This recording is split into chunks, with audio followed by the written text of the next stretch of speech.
Have you ever noticed how a room seems to adjust the moment a truly confident person walks in? Like the lights actually brighten? That's not coincidence. It's a mirror. The world reflects whatever you project.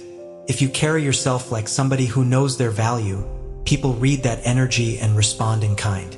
But if you spend your mornings rehearsing every possible flaw, that doubt leaks out, and suddenly even strangers treat you as optional. Here's the truth we forget. No title, paycheck, or follower count determines your worth. Only you do.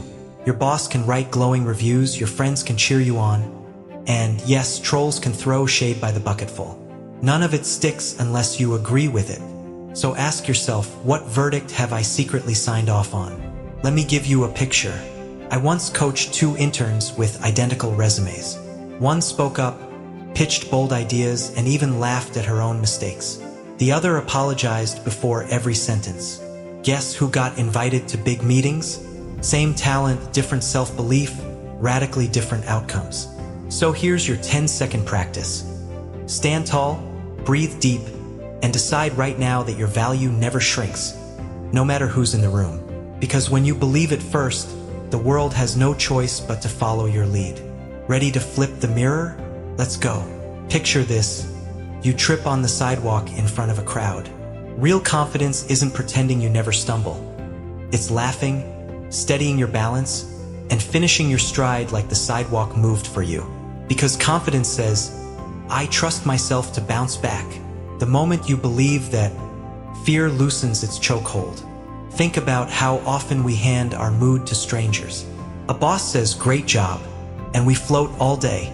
A troll drops one nasty comment and we spiral. That's emotional remote control. Praise equals happy. Criticism equals sad. Silence equals what's wrong with me. The problem isn't the feedback. It's the dependency. Whenever approval is the fuel, someone else drives the car. Let me challenge you. Whose thumbs up are you waiting for before you feel enough? A partner's? Your parents? Followers you've never met? I once spent weeks tweaking a project hoping my mentor would say, perfect. He never did. But something wild happened. I released the video anyway, and viewers loved it.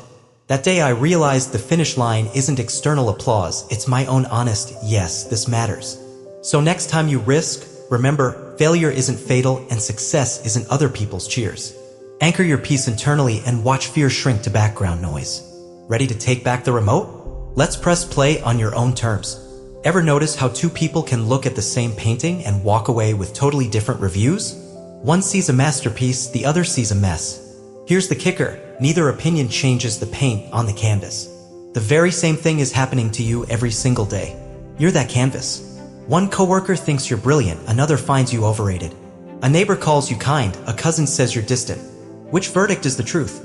Possibly neither, because opinions are filtered through personal lenses, biases, fears, insecurities, and those lenses can distort the view like funhouse mirrors at a county fair.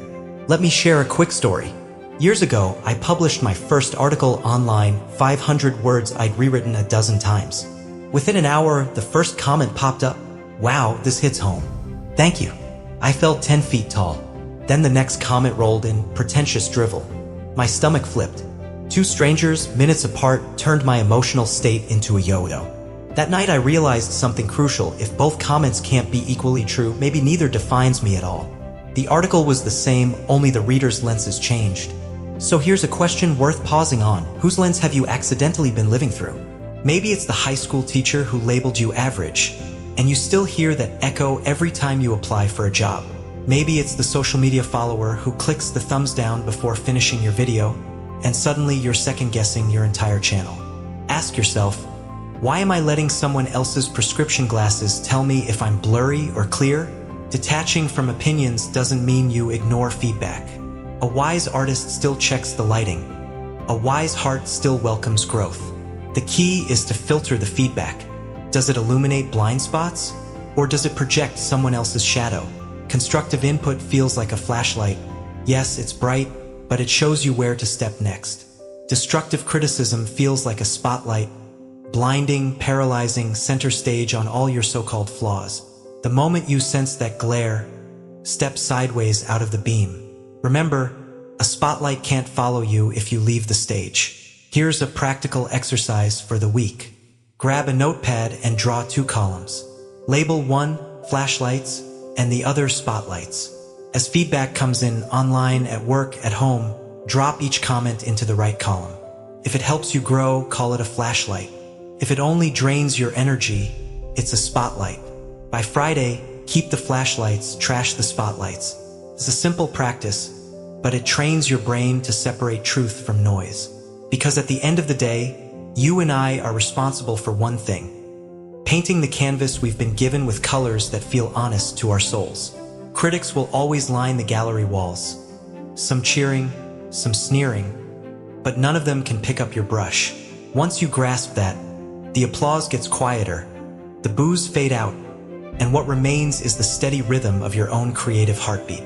So the next time someone labels you hero or villain, genius or fool, remember, they're looking through their own cracked lenses. Wipe yours clean, lean into your vision, and keep painting. Now, claiming your piece isn't about building stone walls or ignoring everyone. It's about choosing discernment over default. When feedback helps you grow, welcome it like fresh air. When it shrinks you, close the window. When someone tries to dump their storm on your shore, remember you're allowed to say, "I care about you, but I'm not your emotional landfill." Compassion without boundaries isn't love. It's leakage. Imagine waking up tomorrow and your mood does not hinge on the first email, the morning news cycle, or the scale of likes under your post. You sip coffee, thank God for breath in your lungs, and set your intention for the day before the world broadcasts theirs. That's not selfish. That's stewardship of the only life you've got. So here's your challenge. Pick one area: family chat, office Slack, social media feed, and reclaim the remote. Mute, set limits, or simply pause before reacting. Feel that space? That's your power expanding. Because when your peace becomes non-negotiable, you don't just survive the noise. You rise above it, steady as that morning lake, reflecting light no matter what splashes in. Ever notice how 2 people can ride the same roller coaster? One steps off laughing, the other clutching their chest like they survived a disaster? Same ride, same turns, totally different stories. That's the secret no one teaches in school. Events are neutral. Perspective writes the headline. Think back to your morning commute. A car cut you off, coffee splashed, phone chimed with another urgent email. You could label that sequence "Worst Tuesday Ever" and spend the next 8 hours collecting evidence. Late printer, grumpy coworker, empty snack drawer, to prove yourself right. Or you could shrug, crank your favorite playlist, and decide the universe just gave you an unplanned obstacle course to test your agility. Same day, 2 scripts, 2 emotional outcomes. Or that relative who treats every family dinner like a debate stage. When you reframe them as tests rather than threats, the dynamic flips. Tests measure progress, threats steal peace. Next time your coworker sighs at your idea, pause. Think, here's my patience pop quiz. Can I respond firmly without matching that negativity? Treat it like spiritual weightlifting. The resistance builds muscle you can't gain otherwise. Here's a quick 3-step plan to lock this in. Breathe first, label second. Before words fly, inhale for 4 counts. Then label the moment, constructive or noise. That tiny act recruits your logical brain before emotion hijacks the show. Choose your container. Some reactions belong in a journal, not a text thread. Some deserve a calm conversation, not a group email. Decide where the emotion can be expressed safely and effectively. Convert to credit. Any genuine lesson, even a hard one, is store credit for future you. Thank the critic, if only silently, and spend that credit on better work, stronger boundaries, deeper empathy. Remember, pausing isn't passive. It's active leadership over your inner world. Anyone can shout back. It takes a grounded soul to stand still, sort signal from noise, and respond on purpose. And here's the bonus: people start noticing. That calm you radiate? It's magnetic. The very folks who once poked for a reaction begin to step softer because they sense there's no button to press. So tonight, if someone cuts your sentence short, or fires a snarky tweet, or just looks generally stormy, pause. Ask, is this worth the electricity in my brain? If yes, engage with grace. If no, let it float by like background radio chatter. Save that energy for things that light you up: cooking, creating, calling a friend, building the life that critics will eventually ask advice on. See? No scorch marks on dinner or on your spirit. Now imagine your whole week smelling this good. All it takes is one intentional pause. Ready to try? Let's breathe, label, and choose what really deserves the fire. You know that moment when the train screeches by, wind slaps your face, and for a split second you're jolted from calm to chaos? Life's the same. Someone cuts you off in traffic, your teenager rolls their eyes, a coworker hits reply all with a snarky note. Whoosh, adrenaline spikes. But here's the hidden lever most of us never pull. Every trigger is temporary, and you decide how long it lives in your head. Think back to a week ago. Can you remember what annoyed you last Tuesday at 3 p.m.? Probably not. That's proof right there. Half the storms we rage through barely earn a line in our own memory, let alone anyone else's. Yet in the heat of the moment we act like each irritation is a court case that must be tried, debated, and won. I learned this on a delayed flight to Chicago. We'd been stuck on the tarmac for 40 minutes when a passenger 2 rose up lost it, slamming the overhead bin, shouting at the flight attendant. The rest of us felt his anger ripple down the aisle like secondhand smoke. Then an older man beside me whispered, "Clock's still ticking whether we fume or chill." He pulled out a thriller novel and started reading. Same delay, 2 very different emotional price tags. That's when the penny dropped. No one can charge your feelings without your permission. They can present the bill, rude comment, traffic jam, broken promise, but you swipe the card. Or not. Aristotle put it simply, anybody can become angry, but to be angry with the right person, to the right degree, at the right time, for the right purpose, that's hard. I'd add, sometimes the wisest move is canceling the purchase altogether. So how do we practice that kind of emotional strength? 3 pocket tools. Name the trigger, shrink the trigger. The instant you feel heat rising, label it out loud. Frustration, embarrassment, fear. Neuroscientists call this effect labeling. It actually reduces amygdala activity, giving your rational brain the mic. Ask the 24-hour question. Will this matter tomorrow at the same time? If the answer is no, give it the emotional budget of a cheap paper cup, not a crystal goblet. Redirect the energy. Negative charge is still charge. Convert it. Stuck in traffic? Practice deep breathing. Waiting on hold? Outline your next big idea in your notes app. Turn wasted minutes into invested ones. Let's zoom out. Your heart beats around 100,000 times per day. How many of those beats are you willing to donate to someone else's tantrum? 10? 20? How about 0?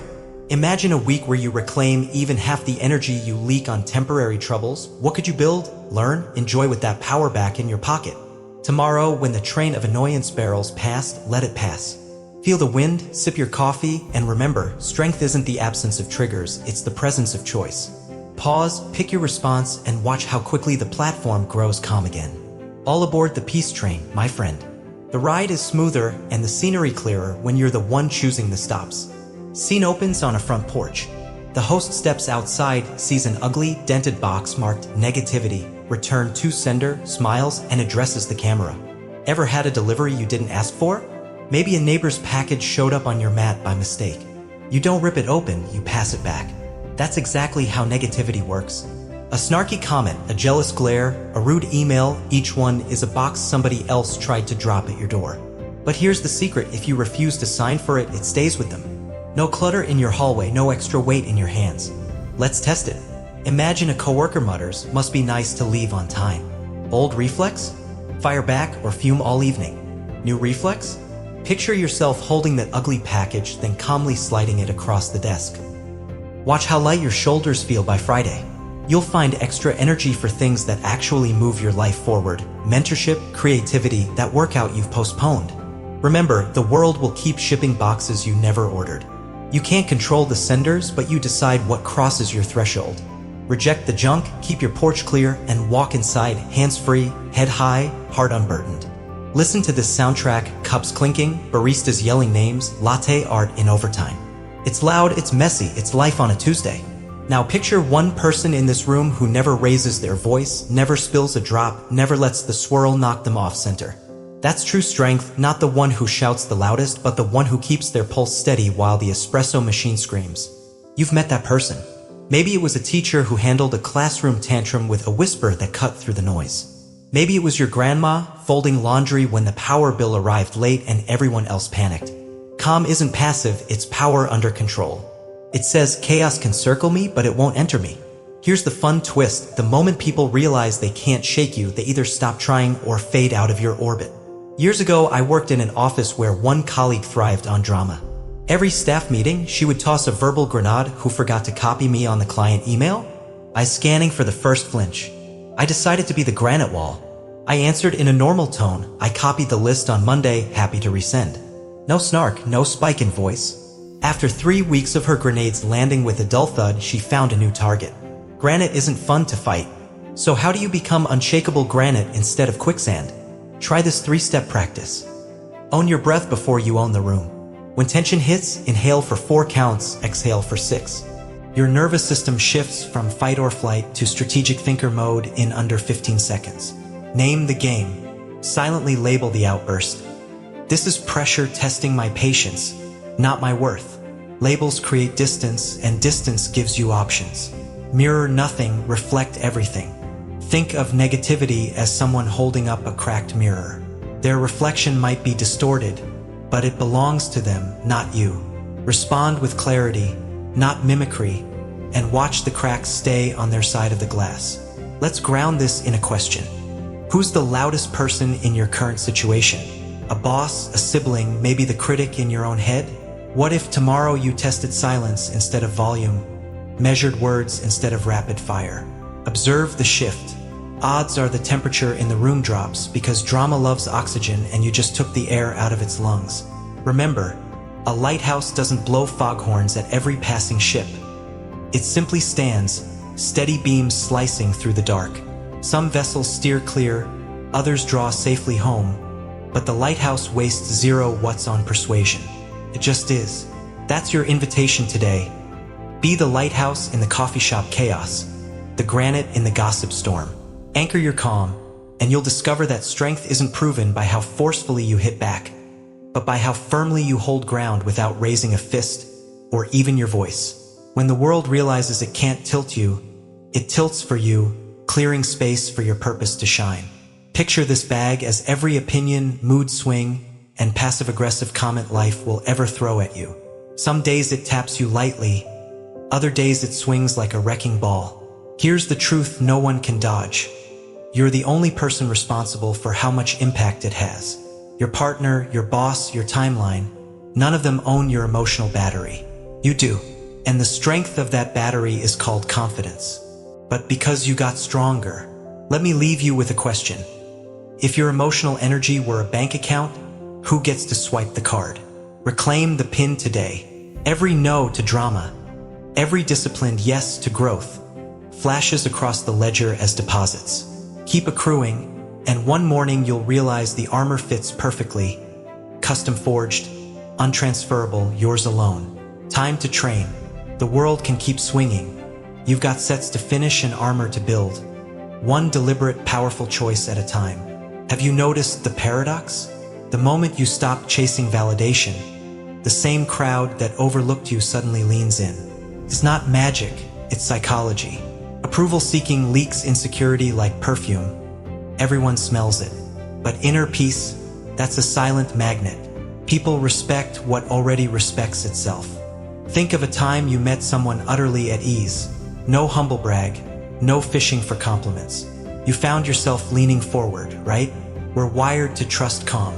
Meanwhile, the loudest critics in your orbit, online trolls, office gossips, that relative who never misses a chance to jab, are usually flashing neon signs that read, "Handle with care, fragile ego inside." Their barbs say less about your worth and more about the earthquake rumbling in their own confidence. So here's the power move. Don't volley the insult back. Picture negativity as a tennis serve sailing out of bounds. You could sprint after it, hurl it back, and keep the pointless rally alive, or you can let the ball roll into the grass and sip your coffee. When you refuse to react, you cancel their scorecard. No rally, no game, no control. Ready for a quick exercise? Today, when a sly comment surfaces, pause and silently label it projection. In that one word, you remind yourself, this isn't about me. Watch how fast the emotional hook unclips from your jacket. The vibe is ruined and the friend you defeated is scrolling their phone, half checked out of the friendship.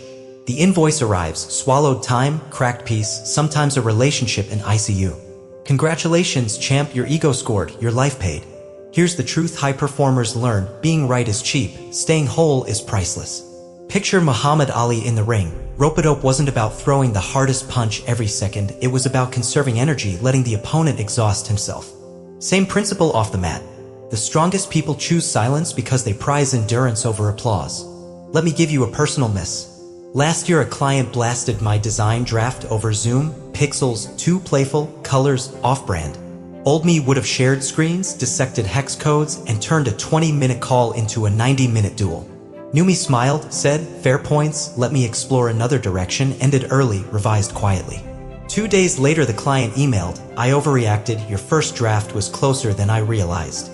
No counterpunch, yet I won back both the contract and my sanity. Ask yourself right now, when did being right ever refill your energy account? If you can't name a single time, maybe it's because the emotional ATM spits out overdraft notices, not deposits. So here's a quick algorithm. Pause, heart racing? That's the ego warming up. Breathe. Cost/return scan, will this debate deepen trust or just give me bragging rights? If it's the latter, eject. Exit with grace, I hear you. Let me think about it. 9 words that save hours.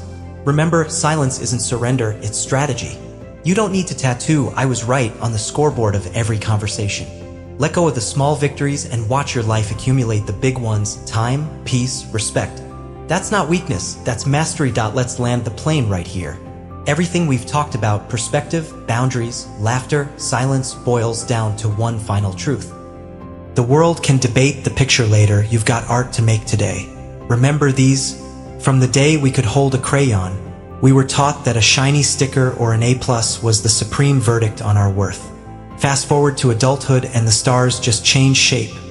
Likes, bonuses, compliments at the family barbecue. But here's the catch. No matter how bright you shine, someone's always squinting. You can volunteer on weekends, nail every deadline, and still meet a critic who says, not impressed. So let me ask you, if perfection still can't buy universal applause, why keep paying the price? I learned this the messy way. Early in my career, I'd refresh email every 10 minutes, craving that great job from my boss. One day the praise arrived, but an hour later, a different manager sent a nitpicky critique, and my mood crashed harder than a dropped phone. That whiplash revealed the truth. Confidence built on approval is like balancing on a seesaw someone else controls. When they lift you, you soar. When they jump off, you slam. Today, I still love encouragement. It's human, but I treat it like dessert, not oxygen. My core confidence comes from clear purpose and honest self-assessment, not from an endless quest to keep everyone smiling. Your turn. Whose gold stars are you still chasing? What dream is waiting for you to stop asking, will they like this? And start declaring, I believe in this. Rip the star chart off the wall. Your life's grade is written by you, permanent marker, no permission slips required. Let me paint a before and after picture. Before, you're tiptoeing through life like the trail is made of glass. Every step a negotiation. Is this joke okay? Will that outfit please the group? Should I post this idea or wait for 1,000 likes first? Your brain is a comment section, and the moderators are everyone but you. It's exhausting. Now the after.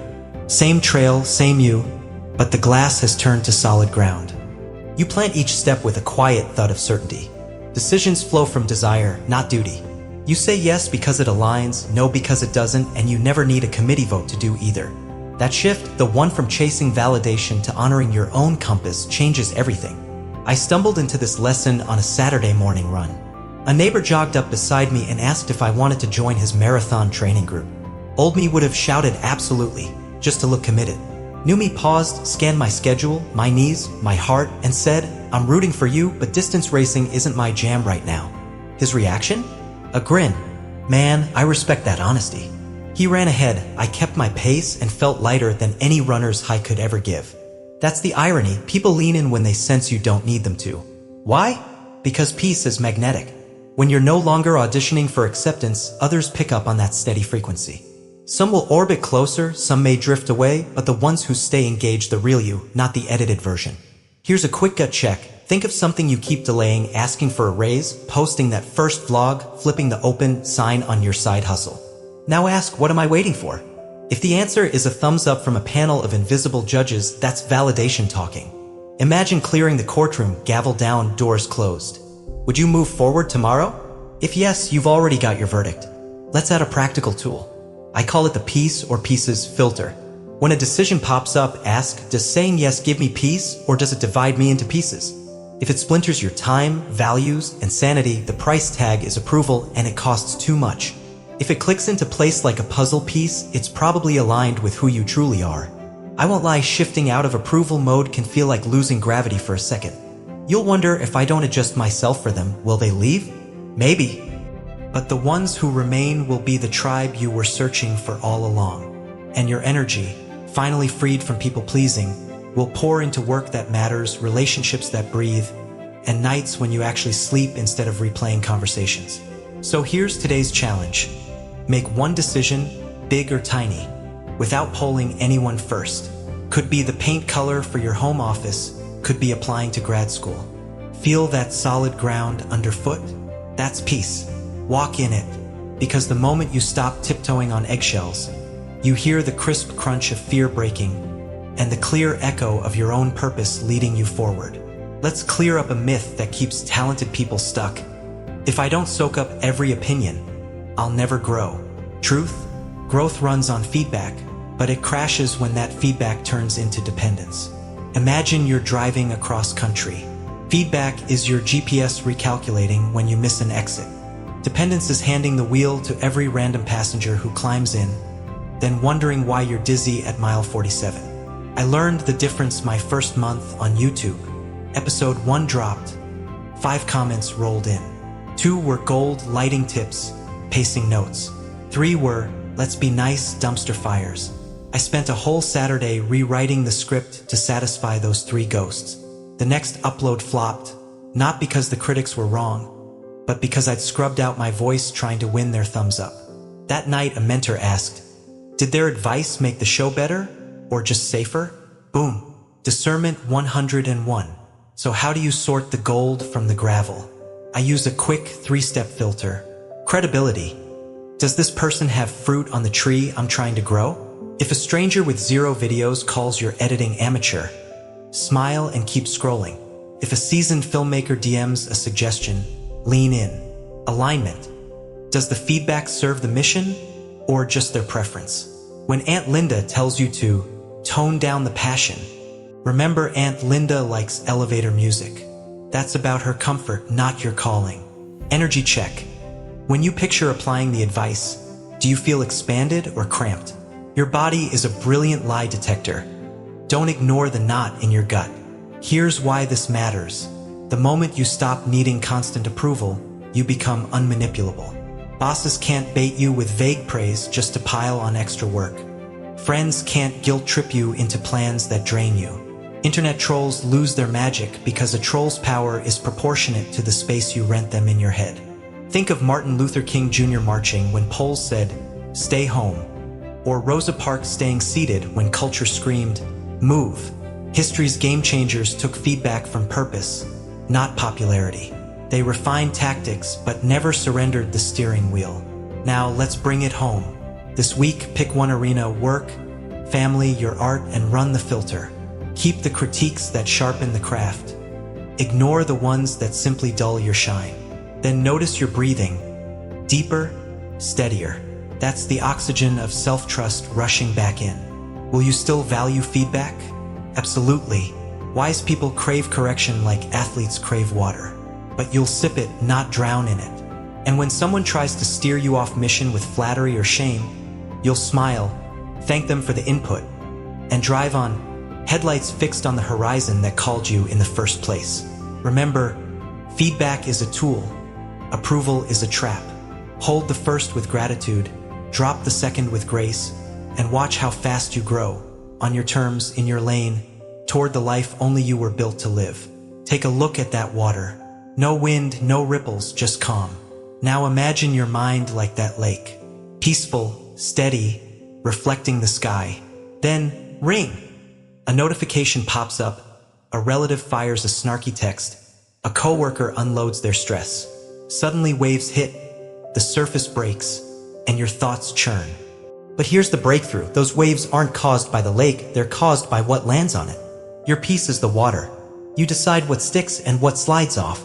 Emotional freedom starts when you stop handing out remote controls for your mood. We do it all the time. A stranger cuts us off in traffic, click, anger. A boss forgets to praise our work, click, insecurity.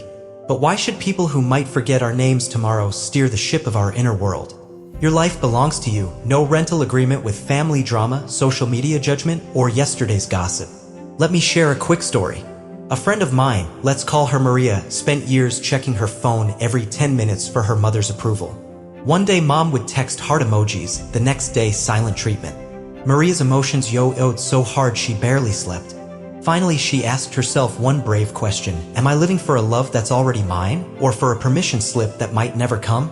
She muted the thread for a week, poured that energy into learning guitar, and by Friday she'd written a song she'd been too tired to finish for years. The silence didn't ruin her relationship, it restored her rhythm. So ask yourself right now, whose applause or critique has dibs on your heartbeat? A boss? An ex? A circle of friends who secretly thrive on your uncertainty? Picture each one holding a little dial marked your peace. Now envision yourself walking up, unplugging those dials, plugging them back into your own hands. Here's a tool to keep them there, the 24-hour value test. When something rattles you, an offhand comment, a missed invite, ask, will this matter in 24 hours? In 24 days? In 24 months? If the answer is no, breathe it out like steam on a cold window and watch it disappear. Reserve your energy for what passes the 24-month mark, your health, your purpose, your faith, the people who'd show up at 2 a.m. with flashlights when your power goes out. I learned this the hard way on a hiking trip in Colorado. Halfway up the trail, rain rolled in cold, sideways, no warning. One friend groaned, "Great vacation ruined." Another zipped her jacket, tilted her face to the sky, and yelled, "Free shower." Guess who spent the next hour stomping through mud puddles like a kid? And guess who sulked under a pine tree? The mountain didn't change, our mindsets did. So here's the empowering part. Emotions don't just happen to you. They're invited by the meaning you assign. If you label criticism as personal attack, anger knocks. If you label it as data, curiosity walks in instead. That's not toxic positivity. It's mental stewardship. You can't always pick circumstances, but you can choose captions.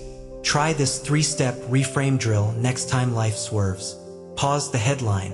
Before your brain shouts, "Disaster," ask, what else could this mean? Find the lesson or the laugh. Maybe the flight delay is forced reading time. Maybe the awkward silence on a first date is comedic material for later. Move in that direction. Thoughts set the GPS. Actions follow. Choose a helpful thought and watch your mood catch up. And yes, some events feel too heavy for quick reframes. Illness, job loss, betrayal. In those moments, perspective won't erase pain, but it can prevent pain from defining you. Viktor Frankl, a Holocaust survivor, wrote that the last human freedom is to choose one's attitude in any given set of circumstances. If he could find meaning behind barbed wire, we can find it in boardrooms and breakups. Ask yourself, what story am I telling about today? Is traffic proof the world is against you, or proof you need a better podcast cue? Did that rejection email stamp you not good enough? Or did it nudge you toward a project more aligned with your gifts? Here's a pocket challenge for the week. At the end of each day, jot down one annoyance and rewrite the headline. Client nitpicked, the design becomes. Free masterclass in client psychology. Kids left dishes in the sink becomes evidence the house is full of life. Do it for 7 days and watch your emotional climate shift like seasons. Perspective isn't rose-colored glasses, it's the steering wheel of your inner world. Grip it tight, turn intentionally, and you'll discover most detours lead to views the highway never offered. Same road, new eyes, better ride. Let's start seeing differently, because when you master the story, you master the feeling, and suddenly the roller coaster becomes a front row seat to your own fearless adventure. Ever burn garlic because you were busy arguing with someone in your head? Been there. One comment, one roll of the eyes, and suddenly your mind is stir-frying stress on high heat. Today, I want to hand you the off switch, one simple habit that will keep both your dinner and your peace of mind from getting scorched. A pause. Picture this, you're driving, someone cuts you off, heart rate spikes, pause. Ask, is this worth my energy? 90% of the time, the honest answer is no. That question is your mental clutch. It disengages you from the knee-jerk reaction so you can shift into a gear that actually takes you somewhere better. Let's talk criticism. Last month, I posted a project online that had taken me 3 weekends and more coffee than a Seattle cafe. Within minutes, 2 comments popped up. Keycap 1, love the creativity. Keycap 2, looks amateur, try harder. Old me would have sat in the dark dissecting comment number 2 until the sun came up. New me paused and ran a quick filter. Is this helpful input or irrelevant noise? If the critique gives me direction, great, I'll tweak and improve. If it's just a digital groan, I sweep it off the counter like crumbs. No guilt, no grudge. Feedback is only as valuable as the growth it sparks. Now, let's meet the difficult person. Maybe it's the coworker who seems allergic to optimism. Sounds like you've had a long day. Hope you get some rest. You address the moment without unpacking their frustration. Not reacting isn't weakness. It's self-mastery. A thermostat doesn't panic when the temperature spikes. It simply resets to the level it chooses. Science backs this up.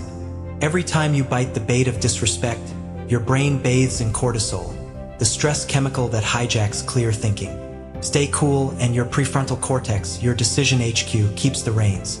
Translation: calm people think better, lead better, live better. Just ask any top athlete. Peak performance happens when noise can't shake the focus. You might say, but I'm no monk, words still sting. Same here. The trick isn't never feeling the jab. It's deciding whether that jab deserves real estate in your mind. Try my 10-second drop test. When negativity hits, pause and ask, will this matter in 10 hours? 10 days? 10 months? If the answer is no, picture yourself letting the package slip through your fingers like a stone back into the river. Splash, gone. Quick story. A friend of mine, Lisa, runs a bakery and live streams her decorating sessions. One night a viewer typed, "Your cakes look sloppy." Chat went quiet, waiting for her meltdown. Instead, Lisa grinned, lifted the camera closer, and said, "Appreciate the feedback. Grab a piping bag and show us your best swirl." The critic vanished, orders poured in. Disrespect lost its voltage the moment it couldn't provoke her. That's the power of not signing for the package. Now, this isn't a call to silence your voice. If a boundary needs holding, hold it. Firm words, steady tone, clear eyes. The difference is you act from choice, not impulse. You respond like a seasoned driver steering around potholes, not a passenger clutching the dashboard. Here's your 7-day challenge. Keep an imaginary return to sender stamp in your pocket.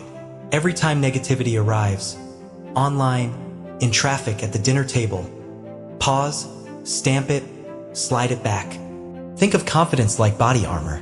Without it, even a foam dart leaves a welt. With it, you can walk through a hailstorm of criticism and barely hear the ping. But armor isn't issued, it's forged. 1 rep at a time. Just like these gloves train my knuckles, every small decision trains your inner stance. Hit snooze or lace up for that dawn jog. Scroll envy bait posts or read 10 pages that feed your dream. Each choice is a plate on the barbell of self-trust. Let me drop a quick story. Years ago, I let a single text ruin an entire weekend. A buddy bailed on plans, and instead of shrugging, I spent 48 hours playing forensic detective. Was it something I said? Was my idea stupid? Exhausting. Monday came, and guess what? He'd simply gotten food poisoning.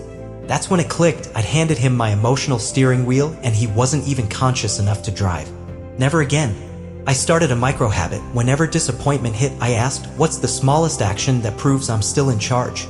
Sometimes it was as tiny as brewing coffee exactly how I like it. Sounds silly, but every intentional action hammered another rivet into the armor. So here's a workout plan for emotional independence. Morning mirror set. Before you check notifications, look yourself in the eye and state one commitment for the day. I'll finish the proposal, or I'll speak kindly to my teenager. Keep it. That's 1 rep. Trigger reps: when something stings, a critique, a snub, pause and label the feeling. That's disappointment. By naming it, you move it from reflex to conscious choice. Decide if it deserves more fuel. Most sparks die without oxygen. Celebration cooldown, end the day by jotting one moment you chose calm over chaos. Momentum loves evidence. Stack it nightly. Remember, confidence isn't bravado, it's earned familiarity with your own resilience. The more reps you rack up, the less you fear the bag. Soon the punches feel lighter, not because life got kinder. Inner peace isn't passive, it's strategic. It frees your bandwidth for projects, relationships, and dreams that actually matter. Skip the applause hunt, build the quiet confidence that turns heads without trying. Because the loudest room in the world is the one ruled by your own calm, and once you occupy that space, let me share with you two of the most underrated superpowers in life: humor and indifference. Not sarcasm, not passive aggressiveness, but real humor, the kind that lets you smile at something designed to bring you down, and true indifference, the kind that says, this isn't worth my peace. Here's the thing, you will never be able to stop negativity from showing up. It'll come through rude comments, passive shade, dismissive tones, people projecting their own frustrations onto you. But just because they throw it doesn't mean you have to catch it. Have you ever watched someone try to offend a confident person only to watch their insult land flat? That's power. When you laugh, not because you're denying reality, but because you're too grounded to be shaken, that moment becomes yours, not theirs. You take away the sting. You take back control. But when you absorb it, when you internalize every insult, every bad mood, every sideways glance, you suffer more than the person who sent it. It's like walking around with an open wound, letting dust and dirt get in all day.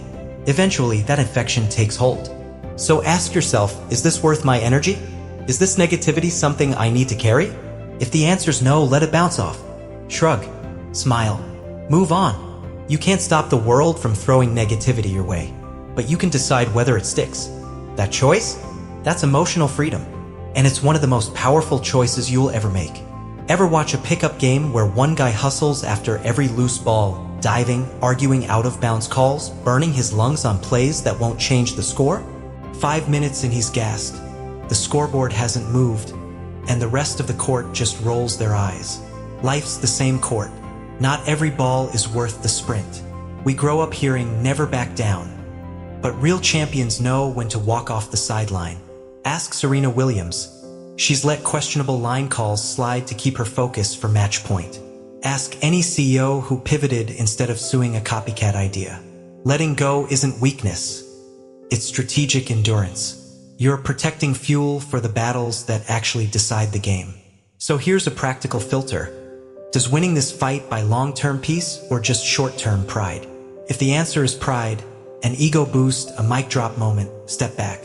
Pride gives a sugar rush, peace feeds stamina. That snarky email? Draft the fiery reply, read it once, then delete and send a calm two-liner. Got your note? Let's talk solutions. Watch how the temperature drops. Maybe you're thinking, but if I don't push back, they'll think I'm soft. News flash. People confuse volume with strength until they meet someone who owns quiet power. When you refuse the petty skirmish, you signal that your attention is a premium currency, spent only on ventures that grow, heal, or create.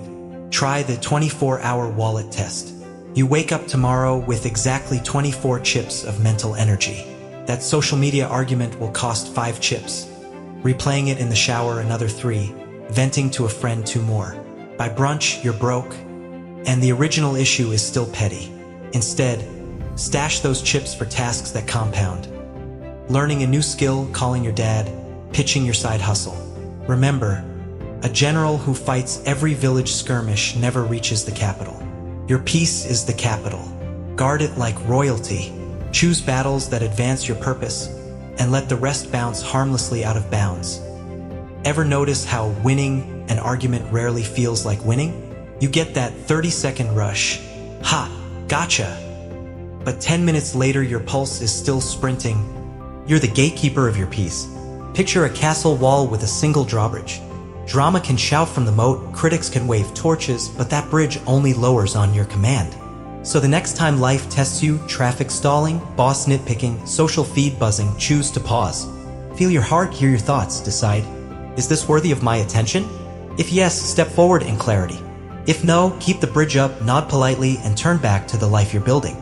That split-second decision is the birthplace of unshakable confidence, not the kind that grips everything, but the kind that releases what never mattered. Remember, master your response and no one can master you. Negative words? Echoes in the valley. Sudden setback? Deter, not defeat. People may try to rattle your armor, but they can't touch the mind that forged it. And each time you protect your peace, you reinforce the gate, making it easier to guard tomorrow. Here's your closing challenge. Today, track every request for your mental real estate, notifications, complaints, stray worries. Then grant access only to what builds, heals, or inspires. By sunset, you'll feel the difference. Lighter shoulders, clearer focus, quiet headspace ready for big ideas. Confidence isn't about controlling the world, it's about curating your inner world, choosing, moment by moment, what deserves entry. Guard the gate with wisdom and watch your life transform from reactive to purposeful, from scattered to serene. Because when your peace stays home, so does your power, and that, my friend, is the real victory.